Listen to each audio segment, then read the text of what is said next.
2009년에 베이비박스를 처음 만들어 지금까지 약 2,200명이나 되는 수많은 아이들의 목숨을 살렸던 이종락 목사님. 목사님은 베이비박스뿐만이 아니라 장애인 보호센터를 설립해 수많은 장애 아동들의 아빠가 되었습니다. 그중 9번째 입양하였던 희망이. 희망이는 작년에 하늘의 별이 되어 오늘로써 추모 1주기를 맞이했습니다. 그리고 지금 목사님은 그 희망이를 만나러 갑니다.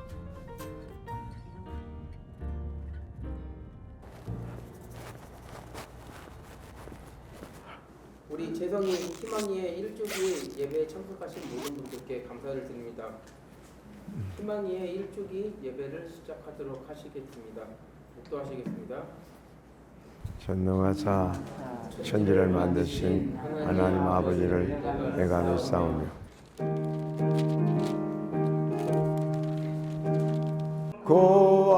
그동안 내심 아무렇지 않은 척 해왔지만 추모식이 시작되자 목사님의 눈가에 이슬이 맺힙니다. 한 분이신 주께서 모든 사람의 주가 되사 그를 부를 모든 사람에게 보여하시도다. 희망이가 막내인데 아홉 번째 아이예요. 입양으로는 9번째. 희망이는 태어나자 이제 3일 만에 온 것 같은데 그 아이는 태어날 때 전신마비였었어요. 문해로 태어났어요. 문해. 그래서 부모하고 아마 병원하고 이게 다툼이 있었던 것 같아요. 그래서 서로가 내가 안 맡으려고 이렇게 하다가 여기 온 것 같아요.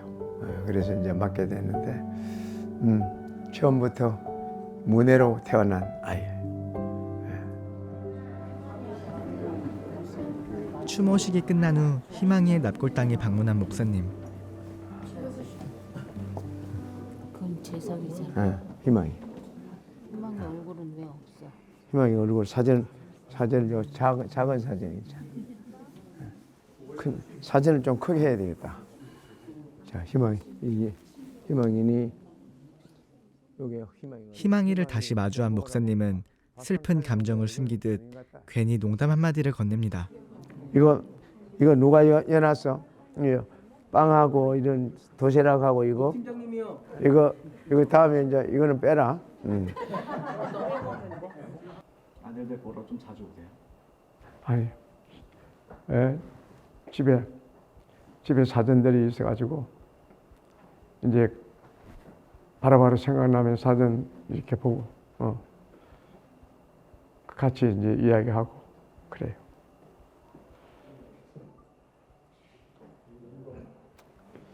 자, 갑시다. 이제 아빠가 자녀를 먼저 보내면 가슴에 묻는다 그러잖아요. 그거는 부모로서 치울 수가 없는 문제고 항상 마음에 그런 들이 있죠. 있고 내가 못다한 이런 사랑 그리고 아쉬웠던 모든 부분들은 오히려 다시 내 가슴에 새기면서 이 남은 아이들에게 정말 잘해야 되겠다 하는 이런 마음을 가지고 왔어요. 네. 안녕. 하루 일정을 마치고 장애 아이들이 모여있는 센터에 방문한 목사님. 왜? 색칠했어? 아빠 주려고? 아이들은 돌아온 목사님이 반가운 듯 아빠라고 부르며 목사님을 부릅니다. 정말로 찍지 마? 찍어요. 이종락 목사님은 20여 년 전 친아들이 전신마비를 앓았던 병원에서 한 아이를 만났습니다. 혼자 남겨질 장애 아이를 걱정했던 연로한 할머님을 위해 처음으로 장애인 단기 보호센터를 만들었던 이종락 목사님. 이후 목사님께서는 센터에 사랑스러운 16명의 자녀들이 생겼습니다. 장애로 태어났으니까 아마 부모들이 받아들이지 못하는 부모들이 너무 큰 부담을 가진 것 같아요. 그리고 또 우리 사회가 장애인들에 대한 큰 배려가 없잖아요. 장애 아이를 키우기가 참 힘들었었죠. 지금도 사실은 그래요. 그래서 그 아이들이 이제 하나씩 오게 되고 자녀가 되었죠. 네. 5년은 뭐해?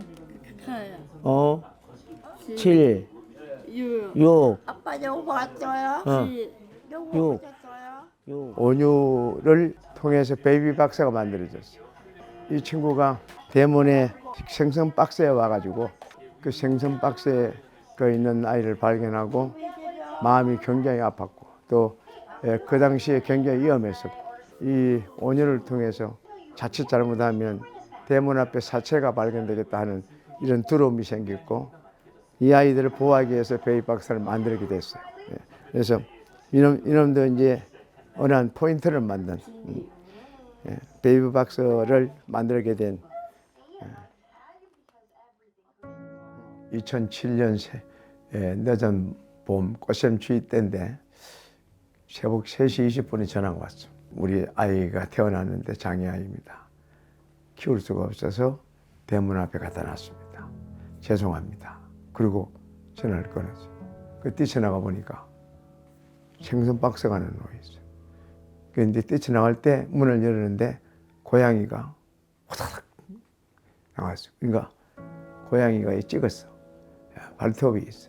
열어봤더니 정말 아이가 갖다 놓은 지 오래돼서 식어가지고 새파랗고 태어난 지가 얼마 안 됐고 그리고 미소가였었고 다음 중 그래가지고 그 아이를 안았는데 섬뜩하고 오싹했어요. 왜? 시체를 안으면 그런 생각이 들잖아요. 그러면서 계단 한 계단 올라오다가 이제 이거 자칫 잘못하면 우리 대문 앞에 어린아이 사체가 발견되겠구나.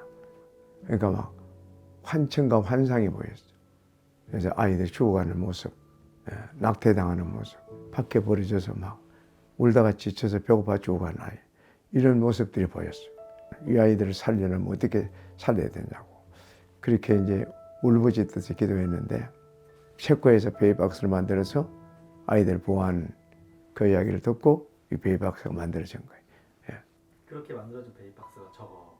예, 1호.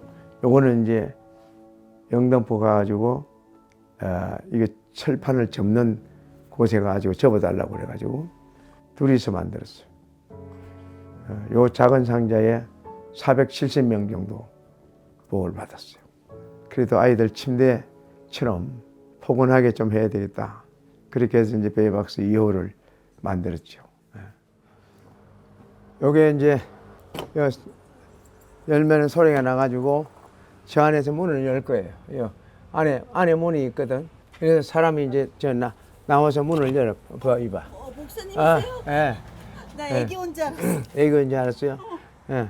깜짝 놀라서 지금 애기가 들어오면 지금 보았던 것처럼 5초, 10초 안에 아이를 여기서 안으로 안전하게 보호하는 거예요. 이 작은 방에 2,000명이 넘게 아이들이 보호를 받았어요. 전기장판도 이렇게 있네요. 전기장판, 여기 따뜻해야 되니까 10초밖에 안 되지만 그래도 차가우면 안 되잖아요. 엄마가 아이를 버리러 오는 거 아니잖아. 아이를 버릴 것 같으면 여기까지 올 필요가 없잖아. 왜 여기까지 오느냐? 엄마들이 아이를 보호하기 위해서. 그 엄마들로 하여금 지켜진 아이들이에요. 지켜진 아이들을 보호하는 곳이 여기 베이박스예요. 그러면 어머니들이 왜 아이를 놓고 가는 거예요? 2012년 8월 달부터 입양특례법이 개정이 됐어요. 출생신고를 하지 않으면 보호를 안 해주겠다. 이렇게 해가지고 출생신고를 해야 되는데 법으로 인하여 오히려 출생신고 사각지대가 생겼어요. 제일 나이 어린 엄마는 만 13세 아이가 엄마가 데리고 왔는데 그러면 그 엄마가 출생신고를 할 수 있나요? 출생신고를 못 하잖아. 이 사회에 자기도 매장이 되고 우리나라 문화가 그들을 받아들이질 않아. 그리고 아빠만 있고 엄마가 없으면 출생신고가 안 됐어요. 그리고 근친상한 외도로 태어난 아이들, 외국 불법 노동자로 태어난 아이들, 이혼하고 난 뒤에 3개월 안에 태어난 아이들, 이 아이들은 출생신고가 안 됐었어요. 그 전에는 한 달에 2~3명씩 들어갔어요. 그 개정이 되고 난 2012년 8월 9월부터 한 달에 25명, 많이 들어올 때는 29명 이렇게 들어왔어요. 한 엄마는 고시원에서 아기가 출산했어. 근데 이 엄마가 너무 다급하니까 자기하고 같이 죽으려고 그 아이를 안고 나갔어. 그 아이는 3층에 던지고 자기는 3층에서 뛰어내려서 안 죽을 것 같더래. 옥상에 문을 열어놓고 옥상에 이제 올라가면서 이제 아이를 여기다 던질까 저기 던질까 하다가 이제 한 걸음 한 걸음 올라가는데 친구가 전화 온 거예요. 텔레비에 지금 베이비 박스가 나오는데 거기 갖다 주면 아이가 안전하게 보호를 받는데, 그러면서 신발도 안 신고 택시 타고 왔어요. 그때 만약에 그 친구가 그걸 안 받더라면, 전화 안 했더라면 그 엄마도 죽고 애기도 죽었어요. 이런 사건들이 많죠. 굉장히 많아요. 그것도 다 어떻게 이야기해요? 55일 됐는데 타요. 55일? 지금은 아이가 몇 명 있는 거예요? 아이 2명이 있어요. 하나는 입양을 결정했고 하나는 아직 결정이 안 됐는데 위탁하고 있어요. 그래서 이 위탁도 엄마가 다시 데리고 갈지 아니면 입양을 보낼지 이게 조금 이제 결정하고 있는 기간입니다. 가장 최근에 들어온 아이는 언제예요? 수요일 날 돌아서니까 이제 이틀 됐죠. 아이고. 이럴 때 이제 베이비박스는 아예 문 닫는 게 참 좋은데, 근데 아예 문 닫진 않은 것 같아. 닫히지는 않지만 그래도 많이 줄어들었다. 우리는 앞으로 더 아이들이 또 위험하고 가정이 위험한 베이비박스 제2 사역이 또 필요하기 때문에 우리가 이제 영아 일시 보호소를 요번에 개설을 했거든요. 아이들이 폭력을 당하고 이 장애 때문에 가정의 위기가 왔다. 그러면 그 장애아이를 일시적으로 보호하는.